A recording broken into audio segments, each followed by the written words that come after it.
खबर में आपका स्वागत है और मैं हूं आपके साथ आरजू साईं। अगले 20 मिनट में आपको देश और दुनिया की 20 ऐसी खबरें बताने वाले हैं जो इस वक्त न केवल सुर्खियों में है बल्कि दिलचस्प और अहम भी हैं। तो शुरू करते हैं 20 मिनट में 20 खबरों का सिलसिला। सबसे पहले देखेंगे राजस्थान की कौन कौन सी खबर इस वक्त अहम है। जी हाँ, पहचाना आपने, ये है राज्यसभा सांसद किरोड़ी लाल मीणा। राजनीति से इतर एक अलग ही रंग में नजर आ रहे हैं। महिलाओं के बीच लोक गीतों पर झूमते हुए दिख रहे हैं। सांसद का डांस तो देख लिया आपने, अब चलिए बामनवास के विधायक इंदिरा मीणा का भी डांस दिखाते हैं। देख लीजिए, ये भी सांसद जी से कम नहीं है। महिलाओं के साथ जमकर डांस करते हुए दिखाई दे रहे हैं। मौका दरअसल किसी शादी समारोह का है, जहां डीजे की धुन पर ये माननीय मस्ती के मूड में दिख रहे हैं। वीडियो रविवार का बताया जा रहा है। हालांकि न्यूज 18 इसकी पुष्टि नहीं करता है, लेकिन चिंता की बात यह है कि यह ना तो सोशल डिस्टेंसिंग है और ना ही कुछ लोगों के चेहरे पर मास्क लगा है।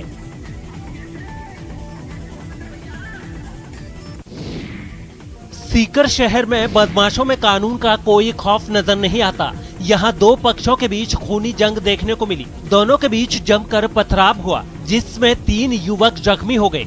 घटना के बाद इलाके में तनाव का माहौल है। हालात का अंदाजा आप सीसीटीवी के जरिए लगा सकते हैं। आप देख सकते हैं तस्वीरों में एक पक्ष के कई युवक दूसरे पक्षों पर हाथों में डंडे लेकर धमकी देते हुए नजर आ रहे हैं। उसके बाद एकाएक ये भागने लग जाते हैं। अब देखिए, जैसे ही एक पक्ष मौके से फरार हुआ, दूसरा पक्ष उन पर हावी होने की कोशिश करता है। लाठी डंडा लेकर उन पर हमला करते हुए नजर आता है। उन पर जमकर पथराव भी किया। हालांकि इस बीच कुछ लोग बाहर निकलकर युवाओं को समझाने की कोशिश करते हैं। इतने में पहले पक्ष के कई युवा अचानक वापस लाठी डंडे लेकर उन पर हमला कर देते हैं। आप देख सकते हैं खौफ का आलम। एक महिला अपने घर के एक शख्स को अंदर ले जाने की कोशिश करती है ताकि वो इस बवाल का शिकार न हो जाए। वहीं इस बीच पुलिस भी मौके पर पहुंचकर मामले को शांत कराती है। दोनों के बीच किस बात को लेकर विवाद हुआ, ये अभी साफ नहीं हो पाया है। दो पक्षों के बीच में झगड़ा हुआ था। झगड़े पर पुलिस भी पहुंची है। पंकज है, एक मुरारी है, एक फारूक है। तीनों में चोटें आई है और मुकदमा दर्ज किया जा रहा है। घटनाक्रम के बारे में जांच की जाएगी। जो जल जीवन है वो अलवर के आलमपुर गांव में जानलेवा बन गया। फिरोजपुर झिरका की रहने वाली सरोज को मालूम नहीं था कि उसके लिए 2 घूंट पानी मौत का सबब बन जाएगा। सरोज समेत 6 महिलाएं जहरीला पानी पीकर बेहोश हो गईं, जिसमें एक महिला सरोज की मौत हो चुकी है। बाकी सबका अस्पताल में इलाज चल रहा है और अब उनकी हालत पहले से ठीक है। दरअसल धर्मवीर नाम के एक शख्स ने फिरोजपुर झिरका में जमीन खरीदी थी। उस जमीन पर नरमा बोया था। शुक्रवार की शाम को सरोज और उसकी बेटी सपना खेत में आए थे और उन्होंने एक मटके में पानी भरकर खेत में बनी कोठरी के बाहर रख दिया। इन्होंने गांव की महिलाओं को खेत पर मजदूरी करने के लिए बुलाया, जहां गांव की 4 महिलाएं सुनीता, सोनिया, गीता और संतो उर्फ संतोष काम करने पहुंची। इन्होंने उसी मटके से पानी पी लिया और फिर इन्हें उल्टी दस्त होने लगी, जिससे इनकी तबीयत और ज्यादा खराब हो गई और हालत ये हो गई कि एक महिला काल के गाल में समा गई। हालांकि अभी तक ये पता नहीं चल पाया है कि ये पानी कैसे जहरीला हो गया। पानी की अब जांच की जा रही है। हमने तो डॉक्टर से कही थी, साहब ये पानी है जिसकी वजह से इनकी तबीयत खराब हुई है। अब ये वो बोल रहे हैं कि भाई ये काम पुलिस का है, पुलिस केस करो, तुम इसकी जान वो तो पड़ताल पुलिस करेगी। शराब ठेके पर बेची जाती है, ये आपको मालूम है। दूध की डेयरी पर बेची जाती है, ये जानकर थोड़ी हैरानी जरूर होगी। लेकिन क्या मंदिर में भी शराब बिकती है? ऐसा सुना है, वो भी अवैध शराब। जाहिर है यकीन आएगा नहीं, लेकिन ये सच है। अलवर में ऐसा ही मामला सामने आया है। अवैध शराब के तस्करों ने न सिर्फ सेहत बनाने वाले दूध की शुभम डेयरी को छोड़ा और न ही पवित्र स्थान मंदिर को छोड़ा। सीओ सिटी विकास सांगवान ने बताया कि एनईबी थाना क्षेत्र अंतर्गत 60 फुट रोड के पास शुभम दूध की डेयरी पर 4 कार्टन शराब जब्त की गई है और मंदिर के परिसर में भी शराब का ठिकाना पकड़ा गया है। और साथ ही 2 आरोपियों को भी गिरफ्तार कर लिया गया है, जबकि सेल्समैन की तलाश की जा रही है। सूचना मिली थी 60 फीट रोड पे अवैध शराब की बिक्री की जा रही है। उसी सूचना मिलने के पश्चात हमने त्वरित कार्रवाई करते हुए दोनों जगह 2 स्थानों पर 60 फीट रोड पे रेड करी और वहां से अवैध शराब बिक्री करते हुए जब्त की और बिक्री करने वाले लोगों को गिरफ्तार किया। दौसा में पुलिस ने सिंथेटिक दूध होने की संभावना के चलते एक पिकअप को पकड़ा है। इसमें दूध से भरे कुल 82 ड्रम्स हैं और हर ड्रम में 40 लीटर दूध भरा है। करीब 3000 लीटर से ज्यादा दूध लेकर ये गाड़ी बांदीकुई और सिकंदरा क्षेत्र से दौसा सरसा डेयरी आ रही थी। मुखबिर की सूचना और नकली दूध की संभावना के चलते पुलिस ने इस पिकअप को आगरा बाईपास के पास रुकवाया और पिकअप को थाने लाया गया। संभावना जताई जा रही है कि ये दूध नकली है और इसमें केमिकल मिलाया गया है। पुलिस ने फूड इंस्पेक्टर महेंद्र चतुर्वेदी को दूध की जांच के लिए बुलाया। ऐसे में जांच के बाद अगर दूध में केमिकल पाया गया तो आगे की कार्रवाई की जाएगी। आपको बता दें कि दौसा में मिलावटी दूध, घी और पनीर की रोकथाम के लिए कोतवाली पुलिस ने विशेष अभियान चला रखा है। इसी के तहत दूध के इस पिकअप को पकड़ा गया है। मुखबिर की इतला थी कि सिकंदरा की तरफ से एक पिकअप गाड़ी दूध लेके आती है जिसमें नकली दूध है। इस सूचना पे आज एक पिकअप गाड़ी को पकड़ा गया है। इसमें 82 ड्रम हैं जिसमें एक ड्रम में 40 लीटर के लगभग दूध है। अब इनकी फूड इंस्पेक्टर साहब को बुला के सैंपलिंग करवाई जा रही है।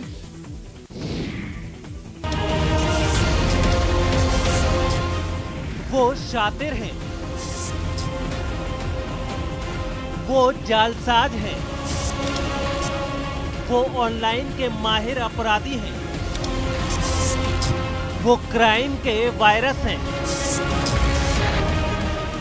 और एक बार जो इस वायरस की चपेट में आ गए तो फिर इनसे बच नहीं पाएंगे। इसलिए चौकन्ने रहिए, इनके झांसे में ना आइए, इनके भंवर में ना फंस जाना। सोशल साइट्स पर चैटिंग के वक्त बेहद सावधान रहना। बस एक क्लिक पर आप इनके माया जाल में फंस सकते हैं। गांव के पुलिस से 9 व्यक्ति गिरफ्तार किया गया। उनको ऑनलाइन ठगी के यूज कर रहे प्राप्त हो रहे और पे ऐड दे करके टैक्स विज्ञापन डाल करके इस तरीके से ये ठगी वारदात करते हैं। पुलिस के शिकंजे में आए ये वो शातिर अपराधी हैं जो फर्जी अधिकारी बनकर लोगों को ठगने का काम करते थे, लेकिन अब ये खुद पुलिस के हत्थे चढ़ गए। पुलिस अब दोनों से इनके गुनाहों का हिसाब किताब कर रही है। पुलिस ने इनके पास से फर्जी आईडी के अलावा वर्दी से जुड़े सामान और एटीएम भी बरामद किए हैं। दरअसल निम्बाहेड़ा पुलिस को ये कामयाबी साइबर अपराध और ठगी करने वालों के खिलाफ चलाए जा रहे अभियान के तहत मिली है। थाना अधिकारी फूलचंद टेलर के निर्देशन में वंडर चौराहे पर एएसआई देवेंद्र सिंह के साथ जाब्ता तैनात था, जिन्होंने नाकेबंदी की थी। इस दौरान नीमच की तरफ से एक बोलेरो कार आई, जिसे जांच करने के लिए रोका गया तो ड्राइवर के बगल में बैठे शख्स ने पुलिस आईडी दिखाई, जिसके बाद उसे नीचे उतरने का इशारा किया गया, लेकिन इतने में वो गाड़ी से भागने लगा। इसके बाद पुलिस ने गाड़ी की तलाशी लेना शुरू कर दिया और पुलिस की फर्जी आईडी, 10 एटीएम कार्ड और पुलिस वर्दी की सामग्री मिली। दोनों आरोपियों के नाम अभय और वीरेंद्र हैं, जो जोधपुर के रहने वाले हैं। पुलिस के मुताबिक ये वर्दी का रौब जमा के टोल नाकों से पैसे वसूला करते थे। वर्दी के नाम पर इन्होंने कितने अपराध किए हैं, पुलिस अब इसकी पूछताछ कर रही है। जिनकी तलाशी ली तो उनकी जेब से 18 एटीएम कार्ड और कार से 10 चेकबुक मिली, जिन्हें कार सहित जब्त किया गया।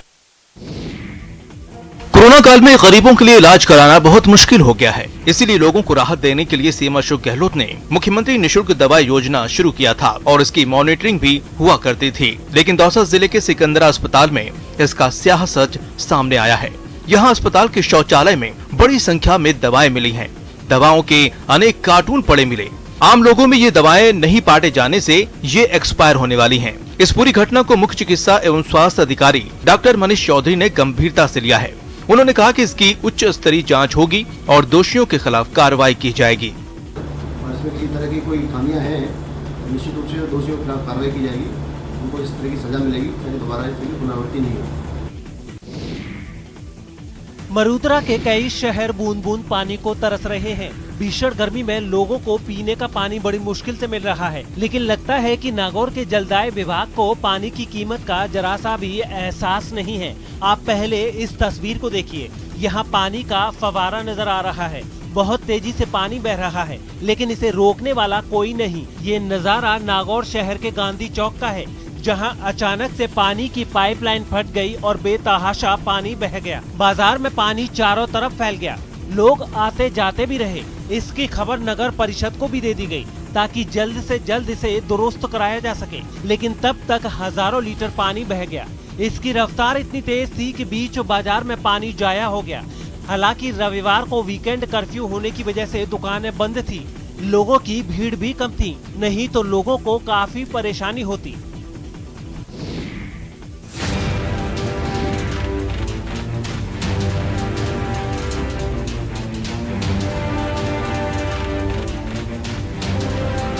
राजधानी में मॉनसून से पहले हर साल नालों की सफाई का काम किया जाता है ताकि बारिश के पानी की निकासी आसानी से हो सके और लोगों को जल भराव से किसी भी परेशानी का सामना न करना पड़े। लेकिन मॉनसून दस्तक देने को तैयार है और अभी तक नालों की सफाई का काम पूरा नहीं हो पाया है। मुख्य सड़कों को छोड़ दिया जाए तो कई इलाकों में नाले गंदगी से पटे पड़े हैं। जयपुर के हेरिटेज नगर निगम के शाहपुरा बाग इलाका जो कि आमेर रोड पर आता है, वहाँ पर अभी हम मौजूद हैं और आप यहाँ पर तस्वीरें देखेंगे तो यहाँ पर इस तरीके से जो नाले हैं वो यहाँ पर भरे पड़े हैं। अभी तक यहाँ पर जो कचरा है वो फिलहाल साफ नहीं किया गया, यानी कि जो नालों की सफाई का काम है वो यहाँ पर नहीं किया गया है। हेरिटेज नगर निगम और ग्रेटर नगर निगम के दावों की माने तो उनके एरिया के 1/3 नाले साफ हो चुके हैं। बाकी बचे अंदरूनी इलाकों के नाले भी बारिश से पहले साफ कर लिए जाएंगे। इस बार बरसाती नाले के टेंडर्स हमने टाइमली कंप्लीट कर दिए थे और आज तारीख तक हमारे लगभग 99% नाले क्लियर हो चुके हैं और जो कुछ नाले बचे हुए हैं वो आज या कल में फाइनल हो जाएगा। टोटल हमारे 7 जोन में 600 नाले हैं, जिनमें से अभी 4 दिन तक पहले 259 नाले साफ हुए थे। लेकिन मेरे दौरे के बाद में जिस तरह से जो वो एक्टिव बोर्ड में आए हैं, देख लीजिए, ये बीकानेर के सुजान देसर इलाके की तस्वीर है, जिसे ब्राह्मणों का मोहल्ला कहा जाता है।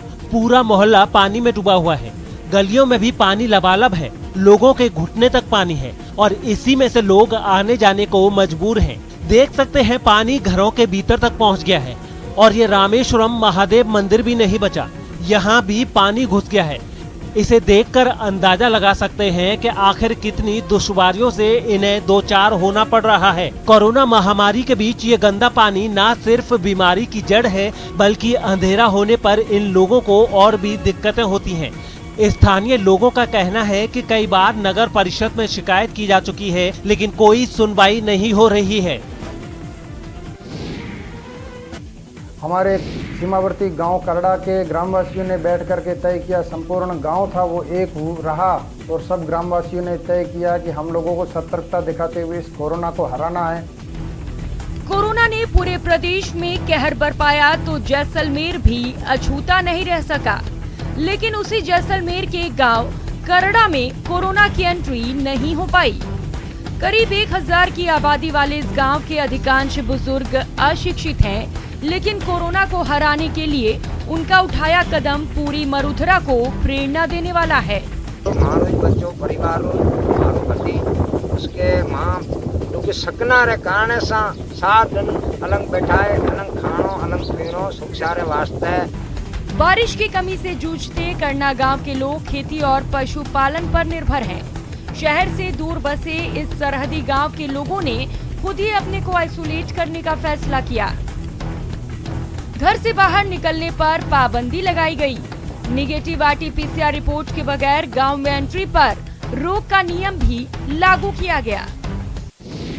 2 महीना से बटा जा, अब बार भी ये त्याल की मजूरी तो बढ़िया धंधो त्याल गया तो सोच रहे हो पेट पाल में जाओ।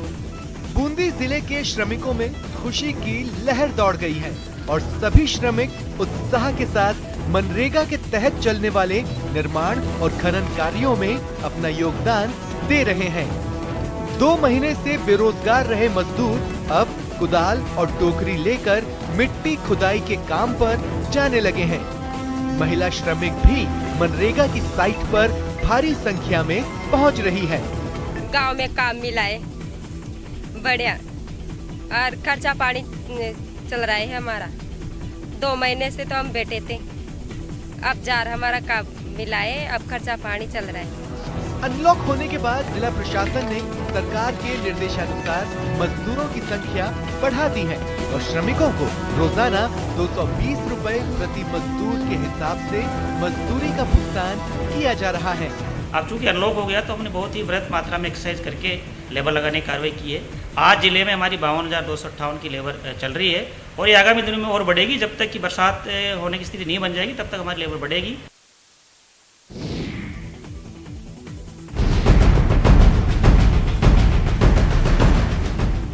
एक शरणार्थी ने पूरे सिस्टम पर ही सवाल खड़ा कर दिया है। जी हां, जयपुर में मोहम्मद सुल्तान नाम के एक रोहिंग्या शरणार्थी ने फर्जी दस्तावेजों के जरिए पासपोर्ट बनवा लिया और 8 महीने पहले सऊदी अरब की यात्रा भी कराया। अब मामला सामने आने के बाद सीआईडी सुरक्षा के निर्देश पर पुलिस ने मोहम्मद सुल्तान के खिलाफ केस दर्ज कर तफ्तीश शुरू कर दी है। पुलिस अधीक्षक सुरक्षा के यहाँ से एक प्राप्त हुआ कि जिससे इस तरीके से रोहिंग्या शरणार्थी है मोहम्मद सुल्तान, जिसने 29/9/2014 को एक फर्जी पासपोर्ट बनाकर फर्जी दस्तावेजों के इसने विदेश यात्रा की है सऊदी अरब की। पुलिस का कहना है कि फर्जी दस्तावेज के पूरे रिकॉर्ड को हासिल करने के बाद अभियुक्त को गिरफ्तार किया जाएगा। पासपोर्ट कार्यालय से उसके समस्त दस्तावेज प्राप्त किए जाएंगे। उसके पश्चात ये है कि इसने दस्तावेज किस तरीके से क्या क्या फर्जी दस्तावेज तैयार किए हैं। प्रकरण दर्ज हुआ है जिसमें अभी रिकॉर्ड प्राप्त किया जाएगा। उसके पश्चात रिकॉर्ड के बाद में अभियुक्त को गिरफ्तार करके अग्रिम तफ्तीश की जाएगी। नेटवर्क 18 के बड़े अभियान मिशन संजीवनी के लिए एंथम सॉन्ग लॉन्च किया गया है, आप भी देखिए।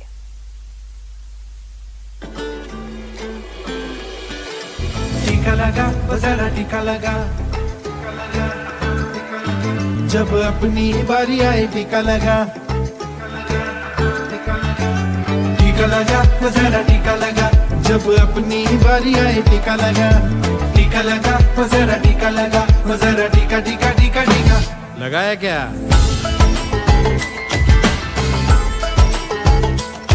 चल हाथ बढ़ा और साथ सभी के चल दे, एक टीके से बन जाए बात समझ ले, परिवार साथ मित्रों को शामिल करके लड़ जाएंगे टीकाकरणों के दम पे।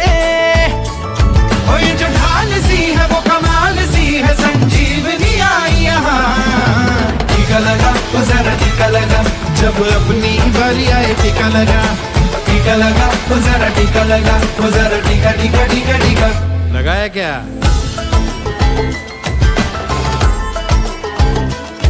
कर अपना भला अपनों का भी होने दे, जब टीका हो भारत के हर कोने में, सब ठीक ठाक हो जाएगा जल्दी से, लड़ जाएंगे टीकाकरणों के दम पे, इतना करोगे तब ही कहोगे आजाद ये होगा जहां।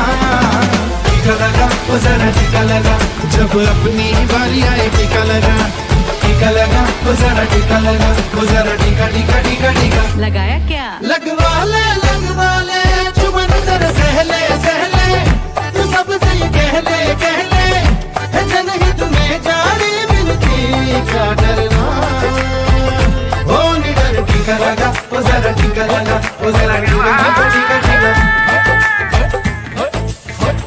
ठोस कदमों से मंजिलें मिलती, जैसे ऋतुओं से जूझ के कली है खिलती, ठान लो अब से लो जिम्मेदारी, टीका लगवाने जाना है हमें इस बारी, फायदा ही फायदा हो समझो ये कायदा हो, बस छोटी मांग है नहीं कोई ज्यादा, हो करो वादा आज पालो रिवाज, संजीवनी आई यहाँ टीका लगा वो जरा टीका लगा, जब अपनी बारी आए टीका लगा, टीका लगा वो जरा टीका लगा, जब अपनी बारी आए टीका लगा वो जरा टीका लगा, जब अपनी बारी आए टीका लगा, टीका लगा वो जरा टीका लगा, वो जरा टीका टीका टीका टीका लगाया क्या?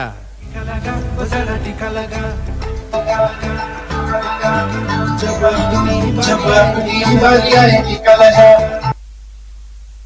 20 मिनट 20 खबर में अब देख लेते हैं कुछ दूसरे राज्यों की खबरें। ये तस्वीरें देखकर आपका दिल दहल जाएगा, सांसें थम जाएंगी। तस्वीरें रांची के रेलवे स्टेशन की हैं, जहां पर राजधानी एक्सप्रेस जैसे ही पहुंची तो लोग अपने गंतव्य के लिए ट्रेन में सवार हो गए। ये महिला भी इस ट्रेन में सवार होने के लिए चढ़ी थी, लेकिन हुआ क्या वो आपके सामने है, आप देख सकते हैं तस्वीरों में। अगर ये सीआरपीएफ का जवान विनोद कुमार मीणा ना होता तो क्या होता? सेकंडों में कोई बड़ा दर्दनाक हादसा हो जाता। जैसे ही महिला ट्रेन पर चढ़ने की कोशिश करती है, उसका पैर फिसल जाता है, महिला एकदम गिरने लगती है। वो खुद संभलने की कोशिश कर रही थी, लेकिन संभल नहीं पा रही थी। अच्छी बात तो ये थी कि वहाँ सीआरपीएफ का ये जवान अपनी ड्यूटी पर तैनात था, लिहाजा जैसे ही महिला को गिरता देखा फौरन उसकी तरफ दौड़ा। उसके पीछे एक और शख्स भी फौरन महिला को बचाने दौड़ा और फिर दोनों ने मिलकर महिला को पकड़ लिया और ट्रेन से सुरक्षित उतार लिया। इस तरह महिला की जान बाल बाल बच गई। पहले ये तस्वीरें देखिए, ये बैलगाड़ी है, बैलगाड़ी पर दूल्हा खड़ा है और पीछे पीछे ये बाराती जो इन बैलगाड़ियों में सफर करते हुए नजर आ रहे हैं। अब ये सब देखकर आपको किसी फिल्म का सीन ही नजर आता होगा, वो इसलिए कि आजकल के जमाने में ये सब कहाँ होता है, ये तो गुजरे जमाने की बात है। लेकिन रुकिए, ये सब जो देख रहे हैं वो सब हकीकत है। ये तस्वीर यूपी के देवरिया की है और इस पर सवार जो दूल्हे राजा हैं उनका नाम है छोटे लाल, जिन्होंने अपनी शादी बिल्कुल हटकर की है।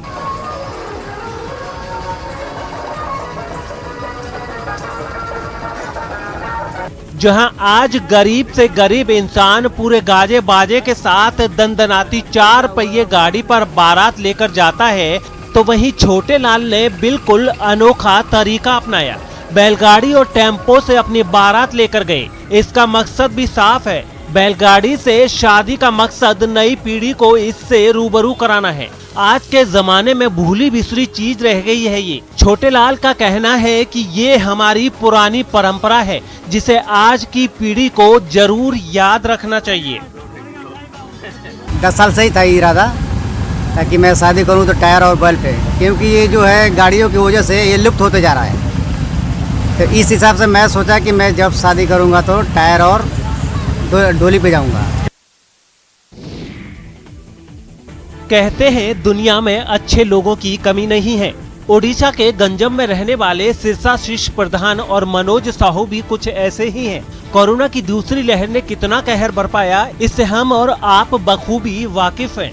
हर तरफ मौत का मंजर रहा, हर तरफ चीख पुकार मची रही। न जाने कितने लोगों ने सिर्फ ऑक्सीजन की कमी से दम तोड़ दिया। ऑक्सीजन की भारी किल्लत रही, लिहाजा इसको देखते हुए विदेशों तक से मदद भेजी जा रही थी। ऐसे में ओडिशा के ये दोनों शख्स वाकई बेमिसाल हैं। इन्होंने न सिर्फ लोगों के दर्द को समझा, बल्कि उनकी मदद के लिए आगे भी आए। इन्होंने बरीडा ऑक्सीजन बैंक बनाया है, जहां लोगों को मुफ्त में ऑक्सीजन कंसंट्रेटर देने का फैसला किया। आप देख सकते हैं यहाँ 1-2 नहीं बल्कि कई ऑक्सीजन कंसंट्रेटर मौजूद हैं, जो लोगों की जिंदगी बचाने के लिए हैं। हालांकि कोरोना की रफ्तार भले ही कम हुई हो, लेकिन कोरोना महामारी अभी खत्म नहीं हुई है और तीसरी लहर का डर भी अभी से सताने लगा है। ऐसे में सिरसाशीष प्रधान और मनोज साहू की ये पहल वाकई ही काबिले तारीफ है। उनकी इस पहल से ना जाने कितनों को जिंदगी की सांसें मिल सकेंगी।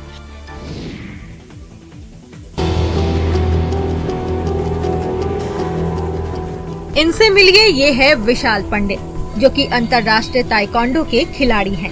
इन्होंने देश के लिए गोल्ड, सिल्वर और ब्रॉन्ज मेडल जीतकर देश का नाम रोशन किया है। लेकिन देश का नाम रोशन करने वाले इस होनहार लाल की जिंदगी अंधेरों में कट रही है।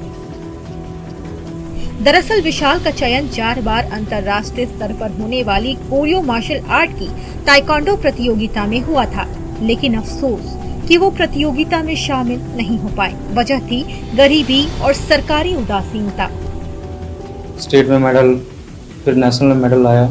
इंटरनेशनल के लिए भी हम लगभग 4-5 बार चयनित हो चुके हैं, लेकिन आर्थिक स्थिति खराब होने के कारण इंटरनेशनल चैंपियनशिप में पार्टिसिपेट नहीं कर पाए। हमारा एशियन गेम में भी, एशियन चैंपियनशिप में भी पार्टिसिपेशन के लिए चयनित हो चुके थे, लेकिन आर्थिक स्थिति ठीक न होने के कारण हम बाहर नहीं जा पाए। गरीबी और सरकार की नाकामी और सरकार इनके प्रति जो अभी तक सहयोग नहीं किया, जिनके कारण आज एक प्रतिभावान खिलाड़ी को उन्होंने सरकार ने खोने का काम किया है। मध्य प्रदेश के टीकमगढ़ में इंसानियत को शर्मसार करने वाली खबर सामने आई है। यहाँ पिंडवारा इलाके में ग्रामीणों ने झाड़ियों से एक नवजात बच्चे को बरामद किया, जिसे बेदर्दी से फेंक दिया गया था। वहाँ गुजरते गांव के लोगों ने रोने की आवाज सुनी। नजदीक जाकर देखा तो थैले में नवजात बच्ची पड़ी थी। इसके बाद पुलिस को जानकारी दी गई। स्वास्थ्य विभाग की टीम को भी बुलाया गया। फिलहाल बच्ची स्वस्थ है और पुलिस मामले की जांच कर रही है।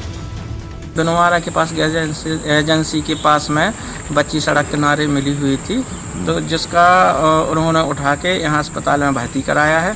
तो यहाँ पे प्राथमिक उपचार हो चुका है पूर्ण। इसके बाद पुलिस सूचना के बाद अप्रोप्रिएट जहाँ भी इसकी भर्ती की व्यवस्था होगी, जिस जिला अस्पताल में भर्ती कराया जाएगा। बच्ची अभी हाल बिल्कुल स्वस्थ है।